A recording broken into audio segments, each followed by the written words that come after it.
Good morning and again welcome back to my daily blog. আমি আবারও চলে এসেছি নতুন একটি ভিডিও নিয়ে। আজকের ভিডিওটা শুরু করছি সকালের ব্রেকফাস্ট বানানো দিয়ে। আজকে ব্রেকফাস্টে ডিম টোস্ট বানাচ্ছি। ছোটবেলা থেকেই এটা আমার ফেভারিট ব্রেকফাস্ট। আগে মা টিফিনে বানিয়ে দিত, স্কুলে নিয়ে যেতাম।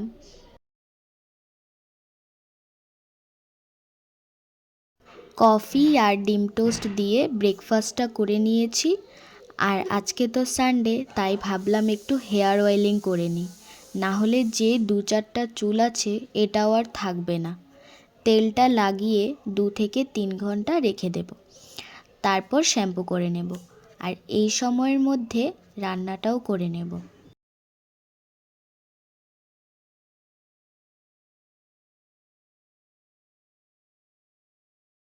এই যে সবজিগুলো কেটে নিয়েছি, আজকে বানাবো কুমড়ো ভাজা আর আলুর দম। আর আলুর দমটা ফার্স্ট টাইম ট্রাই করব বানাতে। অ্যান্ড আমি যেই রান্নাটা করতে গিয়েছি গ্যাসটা শেষ হয়ে গেল। মানে আমি শান্তি মতো কোনো কাজ করতেই পারি না। তারপর আর কি, গ্যাসটা চেঞ্জ করে আমি ভিডিওই অন করতে ভুলে গিয়েছি। তো এখানে আলুটা ভালো করে ভেজে পেস্ট করা মশলাটা দিয়ে এরপর গুঁড়ো মশলাগুলো দিয়ে দেব। আর এই লবণের কৌটোটা দেখছো কি সুন্দর না? এটা আমার বোনু আইসক্রিম খেয়ে নিয়ে এসেছিল, আর মা এটাকে লবণ রাখার কৌটা বানিয়ে নিয়েছে। জাস্ট মম থিংস।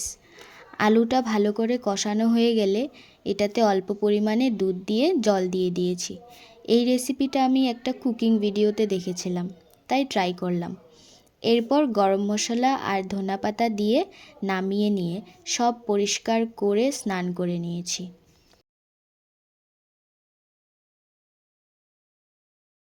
এখন একটু সানস্ক্রিন আর হেয়ার সিরাম ইউজ করে নেব। অ্যান্ড এই ট্রেসিমির হেয়ার সিরামটা ভীষণ ভালো।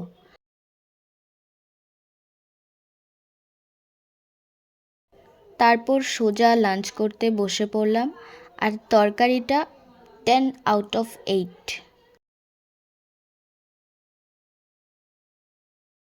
দেন সন্ধ্যাবেলা রেডি হয়েছি, যাব একটা বার্থডে ইনভিটেশন আছে। সেখানে মেনুতে ছিল কেক, লুচি, চানার ডাল আর পায়েস, যেটার ক্লিপ নেওয়াটাও আমি ভুলে গিয়েছি।